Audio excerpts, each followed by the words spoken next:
Hey,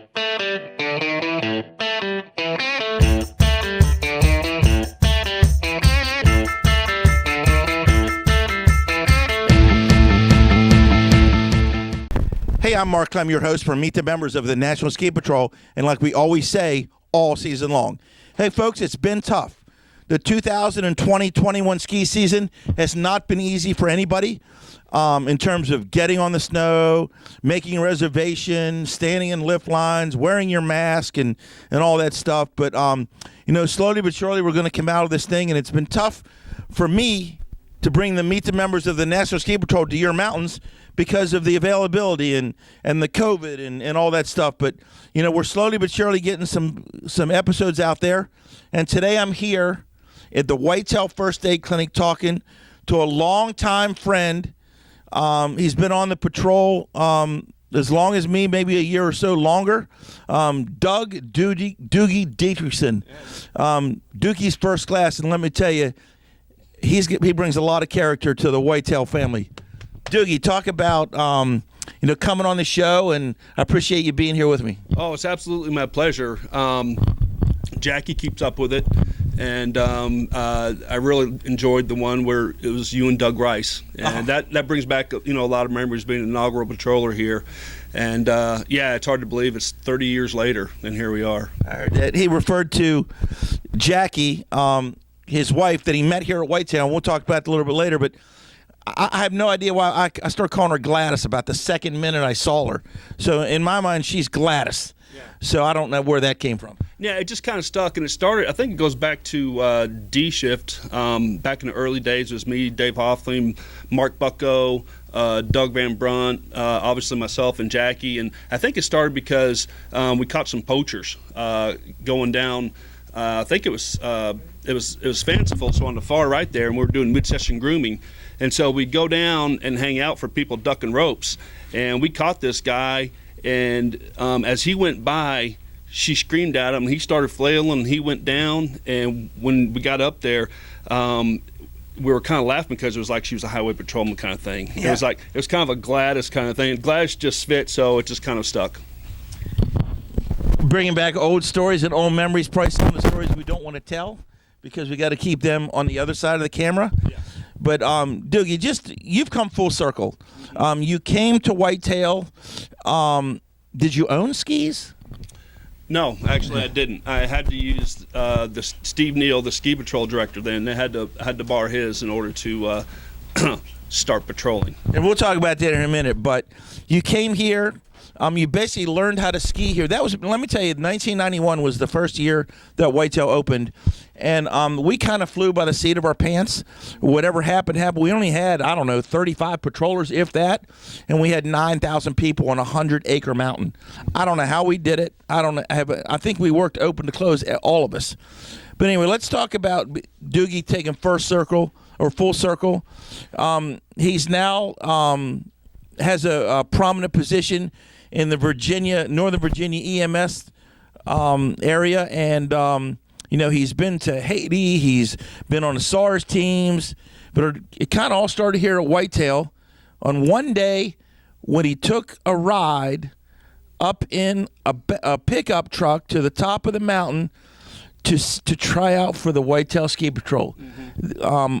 I wasn't there, but I've heard stories, and every year those stories get better. Doogie, talk about your ski tryout, your ski off. Absolutely. So very humble beginnings. So when I tried out, I was working as a trauma tech at Johns Hopkins emergency room, and shortly after I moved up from Texas, I became the MTB, and it just wasn't enough. I wanted to learn more. I wanted to get my hands on things, and that's where the nickname Doogie came from, was Johns Hopkins, because that's when Doogie Howser came out. Yeah. Yep. So I was actually the youngest person in the ER that was allowed to touch somebody quasi-invasively, And so the name stuck. Anyway, I'm at a ski shop in Frederick, Maryland, and there were some people there advertising the mountain. And I was like, huh. So I got the number, and I called up, and I said, hey, you guys looking for ski patrollers? And he said, absolutely. He says, you got any medical training? I said, yeah, I'm the MTB. Oh, fantastic. I mean, they're still building the hill at this point. So I come up, met with Steve Neal, took him to the top, showed me around, says, you interested in coming on the workforce? I said, yes. He says, you can ski? Oh, yeah, I can ski. You can ski, right? I can ski. So they called me up, and they actually brought me up early. So they brought me up in October, so I'm helping build fences, the NASCAR course, putting furniture together, and it comes time for the ski off. So they blew this nasty, ratty snow on the Angel Drop, and so they threw us all back to the pickup truck. I saw the skis, everything. Everybody just jumped in. They took us up the access road to the top, and I watched John Bolton and Steve Neal go down, and then Rocky go down, and I realized I made a gross lapse in judgment. And That you couldn't actually ski. well, I watched them. I watched how good they were, and so I was the first one down. And I went down, and I was a glue booter. You know, I thought being a good skier meant having your skis close together. And I went down, made 2 turns, caught an edge, went flying into the woods. And I was trying to be real cool, act casual. I got up and I'm dusting the snow off myself, and I kind of, took a glance down there, and I could just see these guys down here going. And I found out later, after all this, I said, "What were you guys thinking to yourselves? I mean, what was the first thing you said when you saw me come down?" They said, "That's one of our paid guys." There you go. How about that? So when we get down there, they're bringing everybody in one by one, the volunteers as well as the paid guys, as limited as we were. And so I get there, and Rocky's just sitting there staring at me going, "How many times have you been skiing?" I said, Does today count? I said, "Does today count?" He says, "Yeah, I'll give you today." I said, 8. He says, "You've been skiing 8 times." I said, "Yeah." He says, "You thought you were good enough to try it for the ski patrol?" I said, "Well, now, no." So right there on the spot, they made up a position for me called trail crew, which didn't even exist. And so that was December of '91, and moving forward, I had instructors running from me. I was skiing open to close, and Doug Van Brunt, who was really instrumental, took me over to Snow Park, put me into a snowplow. I mean, literally started me from square one.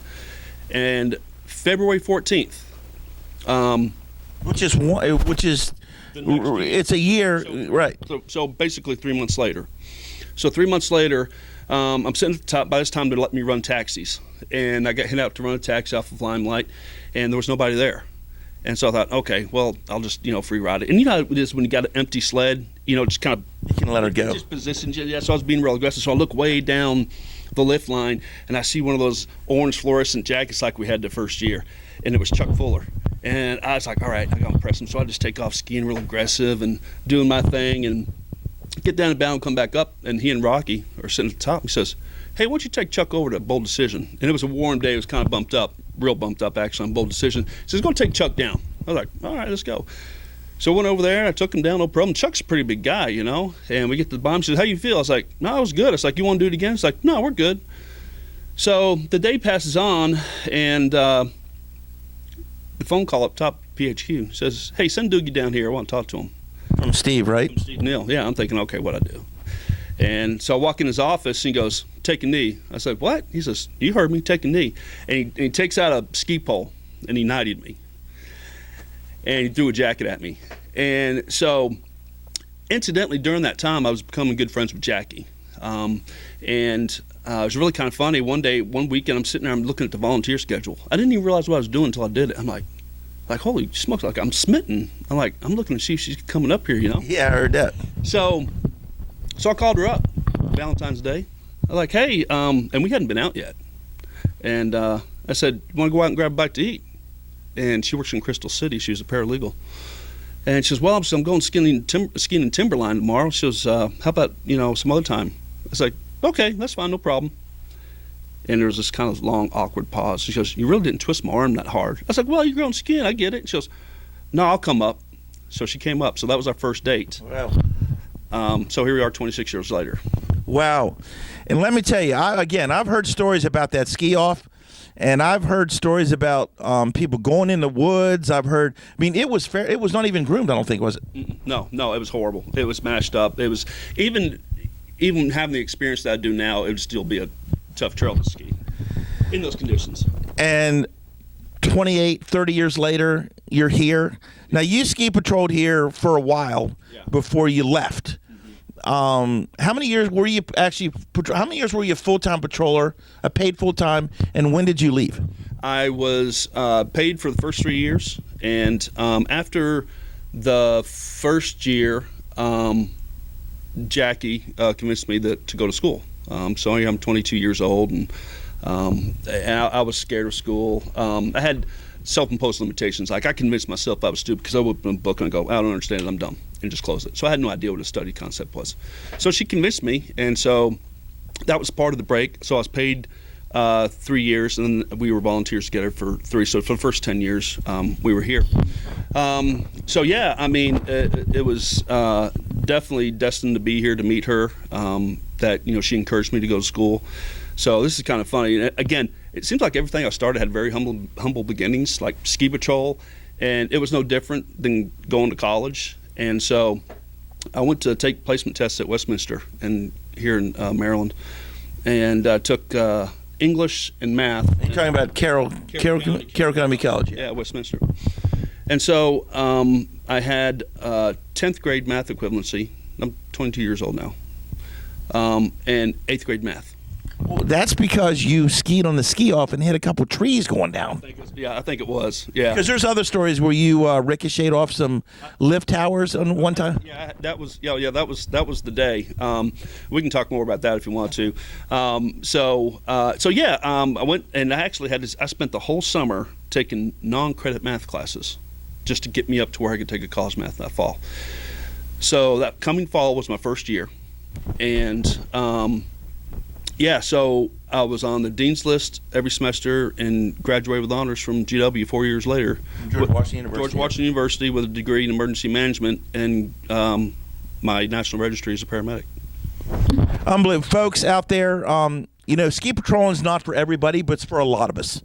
And it's one of those things where I say, are you a great skier? Are you having fun? Do you want to take it to the next level? Now, Doogie here is a classic example of taking to the next level, because I don't think he was at a level, but he took it to the level.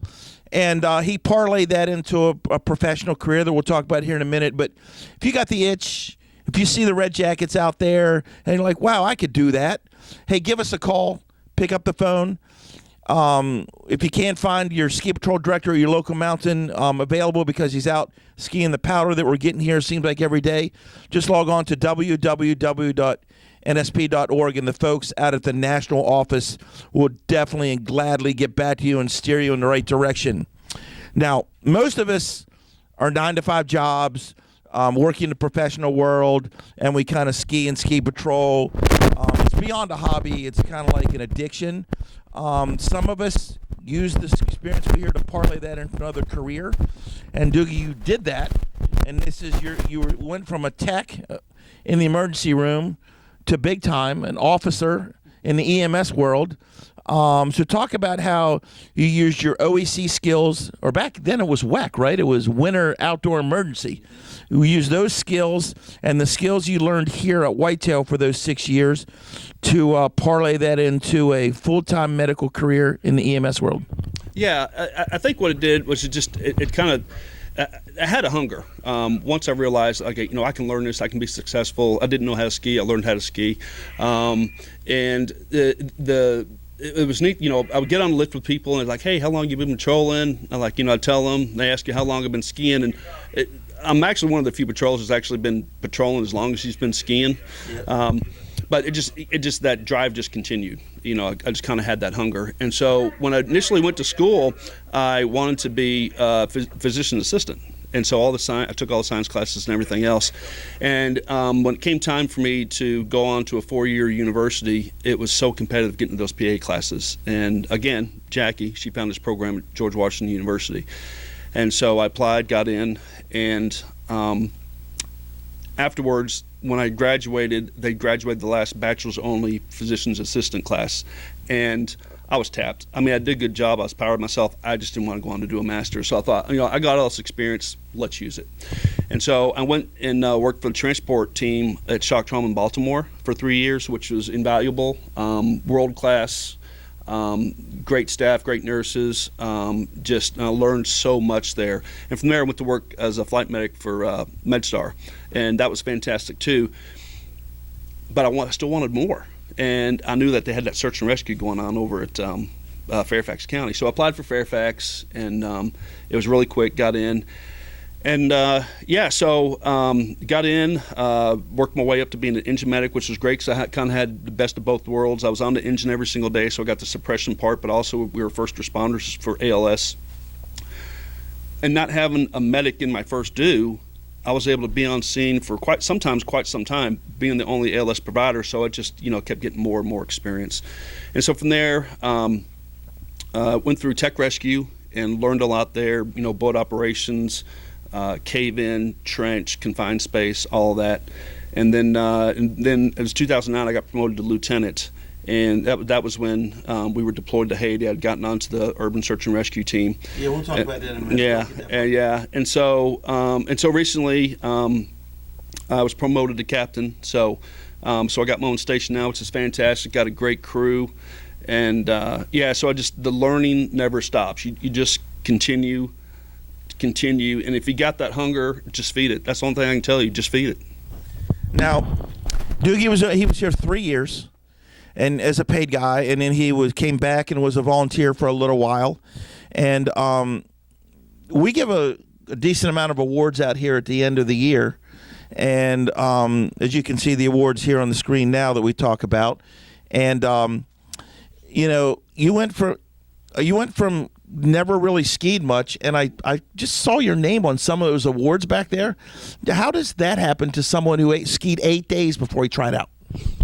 Well, the reason I was there was a couple of them was rookie of the year because I was only paid. You were the only rookie. I was only paid rookie. Yeah. And then I also got most improved, and that's by virtue of the fact that I learned how to ski. You went from zero skiing to you were skied enough to bring someone down the mountain, so you're more improved than anybody.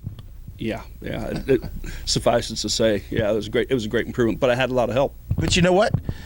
Your name is etched in stone forever back there. You don't have to give them the story. You're just, hey, I won it, right? Yeah.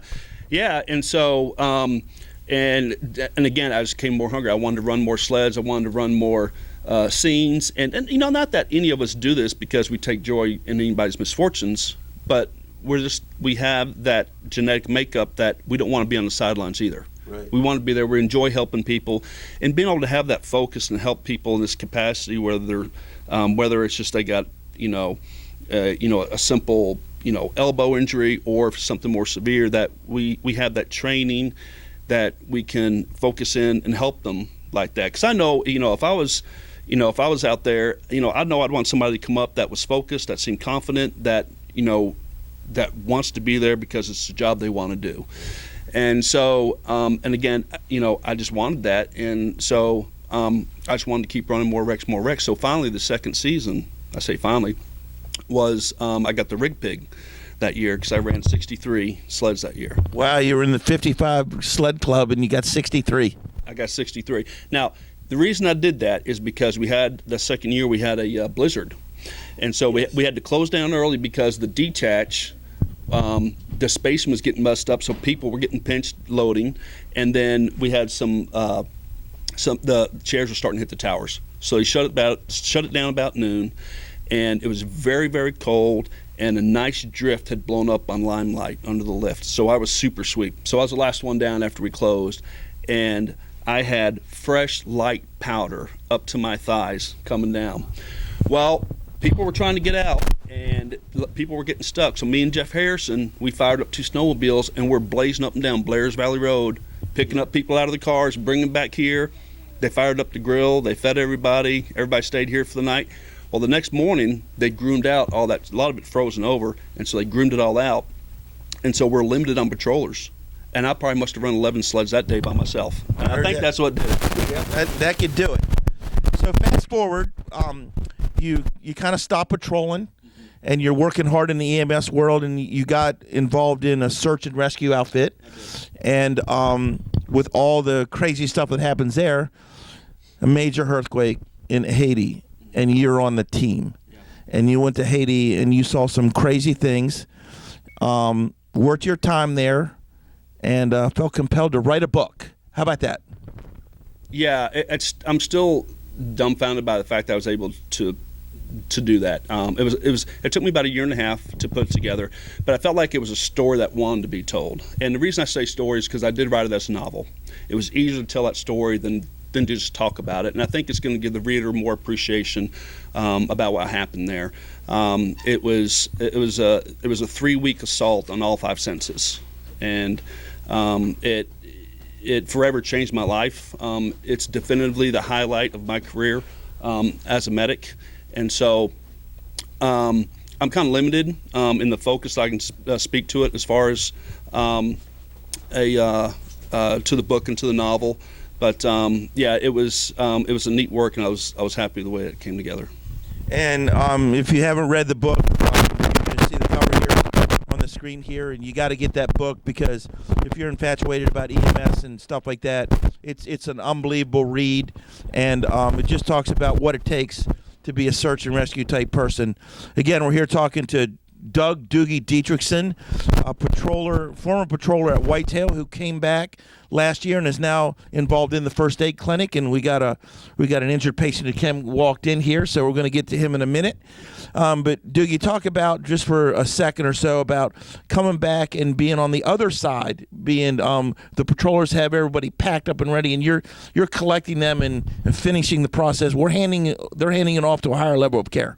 Yeah, it's good. It's to use your word, parlay, with the experience that I had both in hospital-based systems and also as a pretty high volume fire/EMS system where I come from, is from having transported patients, number of patients to the hospital, but also being on scene, getting that initial triage done, and again being able to apply my experience in this setting is really a smooth transition, and I'm happy to be here, still enjoy it, and it gives me an opportunity to, in some capacity, kind of help up patrollers in a little bit of a teaching mode, if you will. And we all need taught, trust me. Yeah, so I try to stay into my lane from that, but it was my very first day here, and we actually had somebody that came in that we had to fly out, and so it was that training and again that experience that kind of helped me to drill down to what exactly was going on. And so as it turned out, the guy did have a collapsed lung. He had decreased breath sounds, and that kind of worried me. And so again, it's just, I enjoy it. I'm not out there on the hill and doing the skiing and doing the patrolling, but listening to radio and listening to you guys do your on scenes, and obviously I know the hill as well as anybody, so I know exactly where you are. I'm picturing it, and so again, going back to that early experience and being here, it's just a good fit to be able to assist you guys in what you do. We really appreciate you being down here, and you can see the fully stocked clinic that we have here, 6 beds and all the equipment that you would need. We're probably spoiled here at Whitetail that we have this kind of facility, and there's a snowboarder that just walked in, so I'm going to let you go here. But hey, folks, again, I'm Mark Clem, your host for Meet the Members of the National Ski Patrol. We like to say all season long, if you can come up to Whitetail, you have to stop in the clinic and chat with Doogie Dieterichson. He can give you many, many stories that we can't video, that we had a ton of fun here, and a lot of characters that have come through Whitetail, and with Chuck Fuller you mentioned, and Dirk, and Rocky, and Steve Neal, and wow, those were days gone by that we still like to remember. Again, thanks a lot. Appreciate for all you guys tuning in. I'm Mark Clem from Meet the Members of the National Ski Patrol. I can't say we're going to meet you down the road at your mountain because of the COVID. The bandwagon's not ready for you to jump in yet, but we're struggling. We're getting along, and we're going to make it happen. Again, I'm Mark Clem. I'll see you on the snow. Until next time, meet the members of the National Ski Patrol. Woo!